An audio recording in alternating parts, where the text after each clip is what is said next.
Rarely does Kansas City top the nation's headlines as it has over the last few days, and all for the wrong reasons. This enrages me. A charge does not mean justice. We track the implications of a case now getting global attention just as the city prepares to host one of its biggest events ever. We look at how next week's NFL draft may be affected. Plus, no end to violence, 3 murders in 24 hours, 30 shootings in 7 days. Some questioning where the attention on those crimes are this week. More protests over transgender rights as Missouri is set to enact a new rule next week. It would be the first state in the nation to restrict transgender treatments to children and adults. I have never felt so awful every day when I wake up and come in here. And now that he's coasting to re-election, Mayor Lucas proposing big changes to how you vote. Those stories and the rest of the week's news straight ahead. Week in Review is made possible through the generous support of AARP Kansas City, RSM, Dave and Jamie Cummings, Bob and Marlise Gorley, the Courtney S. Turner Charitable Trust, John H. Mize and Bank of America N.A. co-trustees, the restaurant at 1900, and by viewers like you. Thank you. Welcome, I'm Nick Haynes. Glad you could join us as we connect the dots on what has been a tumultuous week in news in Kansas City. From 41 News, anchor and reporter Dia Wall is with us. It's also good to have Dave Helling back, the former veteran newsman with the Kansas City Star. From the Kansas City PBS digital newsroom, Flatland, Mary Sanchez is here. And the editor and publisher of the Call newspaper, Eric Wesson. Now, the NFL draft is just days away, and as Kansas City leaders try to project a storyline of progress, a flashy new airport, and a city on the move, has that carefully crafted narrative now been badly damaged by a new story that has kicked Kansas City's biggest event off the front page. Rather than glowing stories of Kansas City hosting one of pro football's biggest showcases, the nation's news networks are lasering in on a less flattering image of Kansas City, a place where a 16-year-old black teen can be shot in the head by a white homeowner, and just for making the mistake of ringing the wrong doorbell. As a mother of 3 children, this enrages me. We are not just angry when our babies get shot. We are angry every day because our bodies are hurting, our babies are hurting. Just being black has been seen as a threat often in this country. I can tell you there was a racial component to the case. We seek justice. We seek justice. A charge does not mean justice. We want the federal government to conduct a hate crime investigation. Never again. Never again. Raphael Shooter appeared in court this week. He is 84-year-old Andrew Lester, a military vet and former airline mechanic who has pleaded not guilty to first-degree assault in armed criminal action. He posted bond and was released. He will not appear in court again until June. That means for all the talk, we now just have to sit and wait. Dia Wall, what has been the biggest impact or lesson we've learned in Kansas City from this case this week? I think that, you know, as a black mom, we talk about it all the time. This is the implication of systemic racism. Let's just hit it straight on the head, right?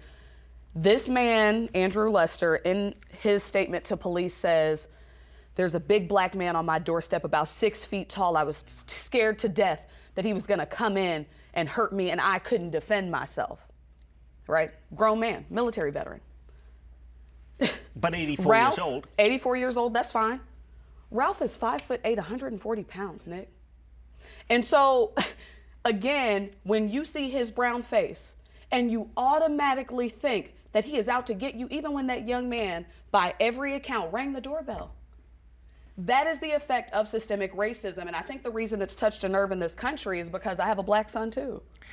And you have this fear, when does my son go from being cute to being mistaken for being 4 to 6 inches taller, big and brawny and threatening? And I think that that's a terrifying world to live in. We had the Clay County prosecutor said, yes, there is a racial component to this case. Didn't elaborate. We didn't hear anything more about that. What is the evidence to support that claim? So he wouldn't get into that in the press conference, but he did say, look, there was a racial element involved. And I think when you are that far off on your assessment of a child who was at your front door, that is what we talk about all the time. And I know people will always say, well, why does it have to be a race thing? It's because black skin is viewed as a threat by so many, even in Kansas City, and I think that's what we've learned. Diaz talked about the difference in weight between these two individuals, but this is an 84-year-old homeowner living alone. This was after 9 o'clock at night, and he'd gone to bed when he heard the doorbell ring, we're told. He said he saw a black male pulling the handle and quickly concluded he was attempting to break into the house. He told police the shooting, y'all, was the last thing he wanted to do, but he was scared to death. Dave, doesn't Missouri give wide discretion for homeowners to defend themselves when they feel their lives are at risk through what we know as stand your ground laws? Right. Missouri has a stand your ground law, as do 27 other states, including Kansas, Nick, according to the National Conference of State Legislatures. And the standard is reasonableness. Does this person, this suspect, did he have a reasonable expectation of danger or some sort of invasion of his home? And that'll be a fact matter. And by the way, he deserves a fair trial. We should make sure everybody understands that. But if he's going to argue, or his attorneys argue, that he had a reasonable fear at the door, how do you explain the second shot? I mean, at that point, there is no reasonable fear at all. The young man is lying on the ground bleeding, perhaps to death, and to shoot him for a second time suggests that something else was at work here. And my guess is the prosecutors will try and make that case as this case goes to trial. What do you think is the biggest lesson we learned from this case this week, Dave? Well, a couple of things. First, people say it gives Kansas City a particular black eye. I think it's much more about this country. It says something much more about this country than it does Kansas City. The fact of the matter is we've had mistaken shootings all over the country in the last week, haven't we? In New York and in Texas, with the two cheerleaders. Cheerleaders and somebody into the wrong driveway. One of the things we're learning, Nick, is that we have spent a decade in this country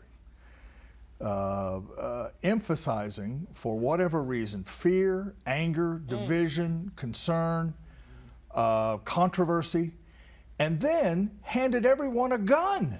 Our attention is always directed to shooting first and then settling our disputes is there later. any evidence to suggest? Is there any evidence to suggest, Mary, that there are going to be changes to laws in Missouri as a result of this? No, I don't think there will be because of how our state government is structured right now. That's how we partially got here. I do think this is part of the conversation that we can have that frankly does offer not some sympathy, perhaps some empathy for the older gentleman's situation. 84 years old, his wife was in rehab care, he's home alone, he's a veteran, we don't know if he has PTSD. He had apparently, the Kansas City Star posted a great story Wednesday evening that talked about, from one grandson's viewpoint, that he had kind of just absorbed 24-hour news cycle of hyper right wing telling you that you're in danger, there's crime everywhere. And I can see how that plays into everything else. We don't know what his experiences were with race.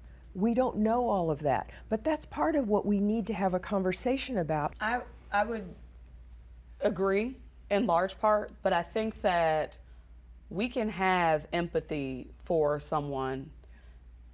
But what I want to ask Kansas City and our country, do you think a 16-year-old black male feels safe in this country?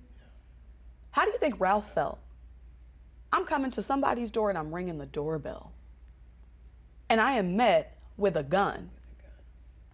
And Mr. Lester said he didn't even say anything. Yeah, no words. He didn't even say anything. And so, again, I just always go back to, I can't tell you the number of times I've heard, oh, I feared for my life. I fear for my children's lives. I fear for my husband's life, you know, in a way that I don't have to worry about my pal Nick or Dave. And when is that going to enrage us all enough to say, you know what, this is the line? So what happened? Yeah, go on. Can Yes, I Eric. answer your question? Because you asked, will that change laws? If just dealing with the reality of how we think in this country, if he's found guilty, yes, it'll change laws to create a loophole for them to be able to shoot unarmed black men under the guise of I feared for my life. That's what I think. And one other part of the conversation too, real quick, the neighbors went to the first neighbor, wouldn't open the door, wouldn't help him, went to the second neighbor, and then finally somebody opened the door to help him because he didn't have a cell phone. And you know, back to one thing Mary said at the beginning, the very first thing that I heard from somebody was, why did his parents send him out to pick up his siblings at 10 o'clock at night? What does that have to do with anything? If they sent him out at 11 o'clock at night, he still shouldn't have been shot. We're going to have to wait for a lot of this information. Again, he's not going to appear in court again until June. A trial could take 3 years until we get sentencing in a case like this. So what happens in the meantime? What impact does this have? Does this have impact, for instance, on the draft next week? No. You don't think that here's takes the deal. away, that spoils the party? No, I don't. And here's the reason why. Lester's been charged. He was arrested. He's been arraigned. A court date is set. I understand they're calling for a federal hate crime investigation. We'll see what happens with that. But two things here. Every major event in the history of major events is going to have some form of protesters, right? So if it wasn't folks who are calling for social justice and change, it would be climate protesters, et cetera. The other thing, I don't know if y'all have looked at the footprint. It's going to be a 10-foot fence with a full wrap around it, okay? The event's gonna go on. People do have every right to protest as they see fit, but no, I don't think this is gonna impact the draft. You're gonna see protests there when the NFL draft is in town with all of the cameras there, Eric? I believe so. I believe they protested the Major League Baseball All-Star game and had it moved to another city. And I think it will be protest, but not just for the situation with Ralph, but because of the gun violence in Kansas City in and of itself. Well, okay, well, let's talk about that, because I want to continue with this crime on another aspect of that. You know, when the Kansas City launched its bid to host the NFL, the biggest concerns over this draft were the supply of hotel rooms and whether Kansas City had the transportation infrastructure to support more than 300,000 out-of-town visitors. Now, Kansas City's biggest worry has turned to safety and security. One of the largest sporting events in Kansas City is arriving just as Kansas City is experiencing an historic homicide wave. Over the weekend, there were 3 fatal shootings in just 24 hours, one of them within a mile of where the NFL's draft experience is going up on the grounds of Liberty Memorial. When it comes to crime, our community is now in uncharted territory. Not only is Kansas City outpacing last year's murder count, it's also outpacing 2020, which was the deadliest year ever recorded in the city. And to put those numbers in perspective, when you adjust for population size, you're almost twice as likely now to be murdered in Kansas City than Chicago, and 8 times as likely to be murdered in Kansas City than in New York City. This week, one of our viewers, Peter, asked, where are the protesters this week for those lives, Mary? What I would ask that viewer is, where were you at all of those events where they were protesting those? People are on the ground day in and day out dealing with some of this Dia, stuff. you're looking skeptical. Is it enough people? No, because it obviously haven't impacted. But it's not like Dia? nobody does anything. Mary, I love you. Peter, where's the camera? Peter, we're not gonna do whataboutism. That's what we're not gonna do, right? Because the issue for me with that is, that's just a way for you to absolve yourself of the responsibility of caring about what happened to that boy in the Northland. But you better believe when Sandy Hook happens, nobody said, well, what about the 30 people who were killed in Boston last year? That's nothing but an excuse to absolve yourself of the gross egregiousness that, regardless of outcome and responsibility, a 16-year-old boy mistakenly goes to the wrong house, up the street, running an errand for his mom, and gets shot. That is the issue. And one other thing, Nick, that you passed up in this when you said the 30 people had been shot. You've had 200 rounds of ammunition fired in a 3-block radius. They had the shooting on 37th and Prospect. Somebody went and dumped 100 rounds in somebody's house, just shot up the house, 100 rounds.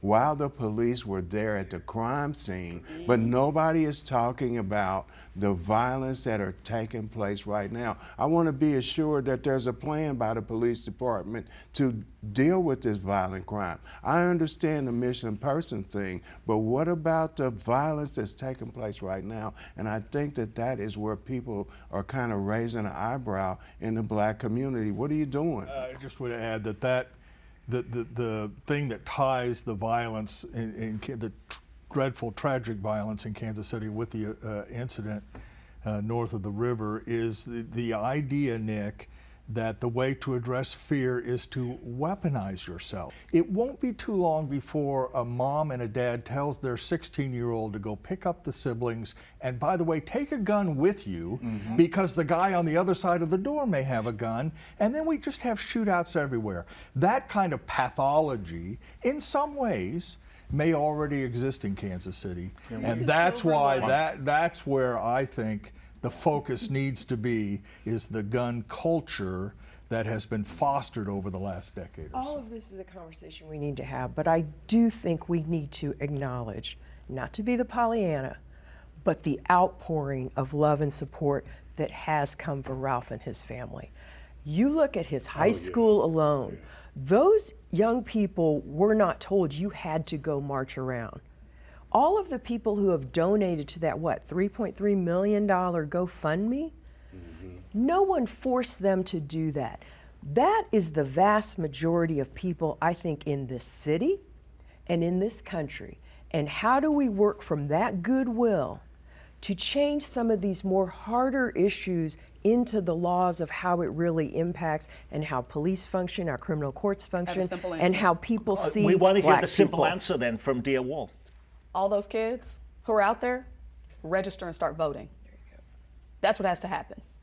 Because at the end of the day, it is overwhelmingly evident, to Dave's point and Eric's point and Mary's point, a lot of the people who are running our state legislatures and running our federal government do not reflect or prioritize the interests and priorities of the community. Just quickly, let me also say that Governor Mike Parson was particularly tone deaf when he issued a statement saying, hey, President Biden somehow politicized that. This is the focus, the acme of political issues. It's life and death. And to suggest that somehow people should be silent about this culture that I suggest exists is just wrong. I think the governor really stubbed his toe when he suggested somehow we shouldn't talk about this tragedy. But he says young men and women get killed in St. Louis and Kansas City every day, but don't receive personal correspondence from President Joe Biden. First of all, St. Louis and Kansas City are both in your state. When have you pulled up? And by the way, you run the police department in When have Kansas you City. pulled and so I always go back to that. Like, when have you pulled up? Governor Parson, respectfully, the doors are open. When have you come out here and sat with grieving mothers? Because I've done it. Everybody on this panel has done it. When have you come out and offered solutions? Part two of that for me, a few years ago, you got rid of any training or licensing whatsoever. You also hamstrung our law enforcement officers from collecting guns that were not rightfully owned, that were not legally purchased. You also made it illegal for police departments to coordinate with the federal government on gun-related crimes. I think we just have to be transparent about what's happening here, Nick. And the challenge becomes, you are actually throwing logs on the fire and then saying, is anybody going to do anything to put this out? It's President Biden's fault. Not today. That was just ham-handed. All righty. Well, beyond the draft, beyond crime, there's been non-stop talk for yet another week in our state capitals about transgender health, sports, even bathroom use. While there have been laws proposed, some vetoed, some enacted, nothing has yet to go into effect. But that changes next week. Missouri is just days away from becoming the first state in the nation to restrict transgender medical procedures, not just on children, but adults too. New State Attorney General Andrew Bailey invoking an emergency rule that will require trans patients to receive 18 months of mental health counseling before they can receive puberty-blocking drugs, hormones, or surgery. Dave, this will go into effect exactly on the same day the NFL draft begins in Kansas City next week. Can we expect this to be another national storyline when pretty much every national news outlet is going to be here? No, not to the, because this is happening all over the country, Nick. Missouri is not unique. It may be approaching it in a unique way, but other states are involved in this effort. And I expect someone to file suit against the Attorney General for pursuing this, because there's a real question as to whether that office has the authority to do what it did. So that, and then of course the veto session in Kansas, and that's coming up as well. Again, the disassociation between the focus on this issue and the stories in Kansas City over the past week just boggle the mind. You know, there are real problems in this community, and we are dealing with something that is not largely a real problem. Well, and the Secretary of State, Ashcroft, has already come out and said that he thought this was a step too far, because what Missouri did that others haven't in this whole, I don't even want to call it a conversation about transgender rights, because they're not even getting the basic science right on it, is that he looped in adults and said that adults can't have gender affirming care without meeting all their regulations that our Attorney General in the state of Missouri is putting forth. Even the Secretary of State has said that's too far, and he disagrees with it. The Attorney General would say, though, he's not banning anything. He's only just slowing the process down to allow people to think about their decision by having those mental health counseling sessions over an 18-month period, Eric. And I was shocked because Dave and I think alike. I said the same thing last week. Of all the things going on in the state of Missouri, this is our focus. This is where we're sitting. We've talked a lot about crime on this program. There's another story I just want to talk about very quickly before we leave the show. It's a political story worth watching now that he has overwhelmingly beat Clay Chastain in the Kansas City mayoral primary. Quinton Lucas now wants to cut back on the number of Kansas City elections and even change when voting takes place. Lucas announced this week that candidates like him who win their local primaries by more than 50% of the vote shouldn't have to run in general elections. The runoff should be cancelled. He also wants to change Election Day, so you'll decide local races at the same time you vote for your members of Congress. That means primaries in August and general elections in November in even-numbered years. So what's been the reaction to the change? Crickets, amens, or are people outraged and picking up pitchforks, condemning the mayor for such an authoritarian move, Eric? People don't generally vote in primary elections because it depends on. We had 14% in our last election, which is more than I actually thought we were going to have. Right, so you make it through the primary, then you smooth sailing. That's not going over too well. People want their voices to be heard at all levels of the election process. The problem quickly in Kansas City, Nick, is that a voter, an educated voter, has to decide among eight different races. 6 at-larges, the mayor, and the in-district race, with sometimes 5, 6, 7 candidates. That's 40 or 50 people to examine and to question. That's a recipe for a 14% turnout, seems to me. Not going through. I mean, I'm just going. Okay, I'm in rare form. We could have done this show in 10 seconds. I'm sorry, ladies and gentlemen, that we have to spend that much time on it. I agree that nothing's going to change. I just think it's a bad look for the mayor to be putting this forward. I understand. Well, he doesn't have to run for re-election. Right. Well, and it's just the way to encourage voter turnout probably isn't by limiting voting. When you put a program like this together every week, you can't get to every big story grabbing the headlines. What was the big local story we missed? It took a few tries, but Kansas City Southern is no more. It's now Canadian Pacific Kansas City, the CEO of the newly combined company, pushing back against concerns that the mega railroad merger will be bad for the metro. The company announcing it's expanding Kansas City Southern's old headquarters building downtown. The Kansas City Royals getting pushed back for its new beer policy that now extends alcohol service through the 8th inning. Teams say new pitching clock changes are leading to faster games and is costing them up to $1 million in beer sales. Remember when Independence announced it was going to a 4-day school week? Not so fast. Missouri lawmakers now voting to strip state funding from any district that doesn't require kids to be in the classroom 5 days a week. And we now know the price of challenging books. The Lee Summit School District says they've spent $19,000 on reviewing 52 challenge books so far this year. It's the week we celebrate Earth Day and 420 Day. Acclaimed rapper Wiz Khalifa headlining the first concert at Kansas City's new Cannabis Entertainment District. And Russell Stover creating the world's largest chocolate box this week at the Kauffman Center. The Kansas City-based candy company now in the Guinness Book of World Records. Each chocolate weighed as much as 35 pounds. The confections will be auctioned off to raise money for Feed the Children. Alrighty, dear Wall, did you pick one of those stories or something completely different? You know, the Missouri legislature just been busy. How dare you vote to strip funding for libraries? Libraries are a gateway. I can't tell you how much time I spent. I was excited when I could check out 10 books as a child. I'm not sitting here today without a strong public library that is adequately funded. And they should get more money than they do. Have you ever met a librarian you don't love? That's the biggest story we missed. Mary. I would have to back you. Books. Dave. A couple of things. First, that big box of chocolates is obviously aimed at everybody toking up on 420s. Something to be you know, you get baked, you need some sweets to sort of cut the edge. So that's what that's about. And also quickly, again, the 4-day week applies to big school districts apparently in Missouri, but it would not have 4-day school weeks, would still be allowed in smaller rural districts where it's quite popular and a way to attract teachers. Just quickly, what we've forgotten, or a story that this is kind of a scoop, mini scoop.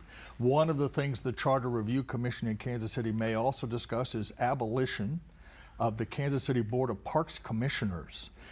This system where you have a quasi-independent group overseeing the parks may be under some threat, and the Charter Review Commission will take a look Why at should we that. care about that, though? Because the parks have an ability to make decisions to keep our parks, which are one of the best parts of Kansas City, in relatively good condition without city council interference. It's not complete, but it's kind of a model for what the police board could look like, and that may be, as I say, coming to an end. Eric. Clean up on 18th and Vine, that whole district for the draft.